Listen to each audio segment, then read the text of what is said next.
تعادل مفاجأة للنادي الأهلي قدام البنك الأهلي في بطولة الدوري. الحقيقة وبمنتهى الأمانة السكواد اللي موجود مع النادي الأهلي وقائمة اللعيبة والصفقات اللي النادي الأهلي عملها سواء بداية الموسم أو في ميركاتو يناير، الأهلي يخش أي ماتش محلي أو أفريقي يكسر الدنيا، يدغدغ الدنيا، يكسب بسكور. لكن واقعيا علامات استفهام كبيرة على أداء النادي الأهلي، علامات استفهام على مستوى بعض لاعبي النادي الأهلي. بالنسبة لي فكرة إن أنا عمال أجيب في صفقات، لا لا لا لا لا خالص. هتيجي تبص في علامات استفهام على طريقة التعاقدات جوه النادي الأهلي. أنت بتجيب اللعيب، المفروض الصفقة اللي جاية أحسن من اللعيب اللي عندي. طب واقعيا الصفقات اللي جت أحسن من اللعيبة اللي موجودة في النادي الأهلي؟ أنت تحكم. علامات استفهام على الصفقات الأجانب جوه النادي الأهلي. الأهلي قعد أكتر أو حوالي شهر يدور على مهاجم. هل المهاجم اللي النادي الأهلي جابه، هل كأرقام وكسي في هو ده اللي النادي الاهلي وقد ضلته فيه؟ ممكن يتألق، الله اعلم، لكن انا بتكلم كنظريا. هل وجد ضلته فيه؟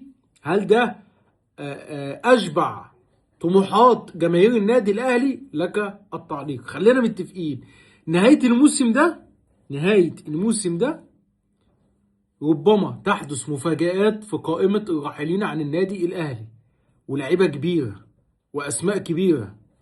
ليه؟ رقم واحد، جماهير النادي الاهلي مش هتصبر على بعض اللعيبه خلاص. يعني من هنا لنهايه الموسم، نهايه شهر العسل، مش هفضل قاعد ومستني وارضى بمستواك ده. رقم واحد. رقم اتنين، خساره اي بطوله تاني للنادي الاهلي هتخلي اداره النادي الاهلي تعيد النظر في مستوى بعض اللعيبه، وبين قوسين النجوم، بين قوسين النجوم. خلينا متفقين. تالت حاجة، بعض لعيبة النادي الأهلي لازم تراجع نفسها ولازم تعيد الحسابات. هو أنت مقتنع بمستواك ولا لأ؟ هو أنت راضي عن نفسك أصلا ولا لأ؟ أنا بالنسبة لي محمد علي بن رمضان، محمد علي بن رمضان، محمد شريف، ومعاهم إمام عاشور. التلاتة دول خليك فاكر من هنا لنهاية السنة، التلات لعيبة دول لأ، أتوقع هيبقى في كلام مع بداية الموسم. كمعلومات محمد شريف لو استمر بنفس الشكل، لا محمد شريف سيرحل على النادي الاهلي بنهايه الموسم. امام عاشور لو استمر على ما هو عليه بنسبه 100% الاهلي هيبيع امام عاشور في نهايه الموسم. لن يتمسك النادي الاهلي بامام عاشور. محمد علي بن رمضان، لا محمد علي بن رمضان في مشكله، وفي مشكله كبيره. مش ده محمد علي بن رمضان اللي الاهلي جابه، مش ده محمد علي بن رمضان بتاع زمان بتاع الترجي التونسي. محمد علي بن رمضان فنيا مش 100%. في مشكله. يوسف بالعمري، لماذا تعاقد النادي الاهلي مع يوسف اذا كان يوسف بالعمري مش جاهز؟ طب انا جبته ليه؟ انا جايب لعيب صفقه واجنبيه عشان اجيبه العبه. طب مش جاهز، طب هيجهز امتى؟ وطالما هو مش جاهز، طب المفروض انت من الاول خالص كنت تقول ان اللعيب يا جماعه ده مش جاهز، فانا هحط له برنامج تدريبي كذا. هل يعقل ان كل ماتش بره القايمه وبعدين تنزل بيان قبل الماتش بيوم تقول اصل هو ما كانش؟ لا، نزل لي بيان قبل الماتش بيوم اصل هو ما كانش جاهز وما كانش بيشارك. اول لحظه جبته فيه اطلع بيان اقول الراجل هيبقى جاهز بعد شهر. فكره ان هو ما بيلعبش هتفتح الباب، اصل الراجل مش مقتنع بيه، اصل الراجل مش عارف ايه. طب محمد شكري الاهلي جابه اول السنه، طب محمد شكري ما بيلعبش ليه؟ مدير الفني النادي الاهلي في المؤتمر الصحفي امبارح قال لك انا بلاعب كوكا ناحيه الشمال عشان هو بيحقق لي وبينفذ المطلوب. طب انا جبته ليه؟ وهل النادي الاهلي استفاد من محمد شكري؟ هل النادي الاهلي هيستفيد باحمد؟ هل احمد عيد احسن من محمد هاني؟ سؤال. هل احمد عيد احسن من محمد هاني؟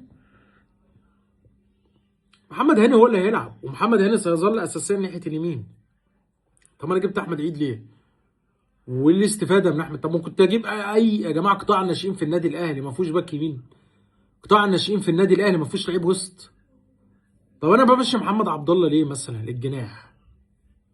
يعني طب بص في حاجات غريبه. هل حمزه عبد الكريم لو كان قاعد في النادي الاهلي كان هياخد يعني انا رايح اجيب مروان عثمان لعيب موهبه كويسه و10 على 10 وكل حاجه، بس لو كان حمزه عبد الكريم قعد وما كانش في عقد من برشلونه هل حمزه عبد الكريم كان هيلعب؟ لا، الاهلي كان هيقول لك انا رايح اشتري مهاجم. طب ما انت جبت مروان عثمان اللي هو لسه موهبه صاعده كده كده. ليه ما عادش ما خدش حمزه عبد الكريم وبدات تعتمد عليه من بدري؟ ليه محمد عبد الله ما كملش ولعب وخد فرصته؟ هناك علامات استفهام على صفقات النادي الاهلي. ما مدى استفاده النادي الاهلي من الصفقات دي؟ وهل النادي الاهلي اصلا هيستفيد منها؟ اجانب النادي الاهلي انا بالنسبه لي اسماء بوم. طب فنيا وواقعيا عمليا هل انا مستفيد منهم؟ خلي بالك جمهور النادي الاهلي لن يصبر ولن ينتظر اي تعثر جديد او اي خروج من بطولة. لا، جماهير النادي الاهلي هتبقى فيه مشكلة كبيرة، هتبقى فيه مشكلة كبيرة. واي لعيب هيعمل اي مشكلة الجمهور هنا فهياخد بص في وشه اي لعيب، مش اي نجم ايا كان مين. واحمد سيد زيزو، الحقيقة ان زيزو لعيب كبير، لعيب كبير قوي كمان. وزيزو بيفرق مع النادي الاهلي، خلينا متفقين.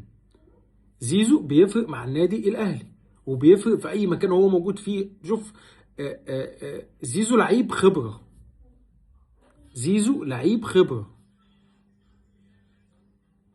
وزيزو لازم يتم توظيفه في النادي الاهلي صح. يعني انت كزيزو هتوظفه فين؟ جناح ولا هتلعبه صانع العاب ولا هتلعبه في وسط الملعب؟ لو زيزو ما وظفتوش صح يبقى انت ما استفدتش منه، يبقى انت كانك جبت صفقه ما استفدتش منها بحاجه.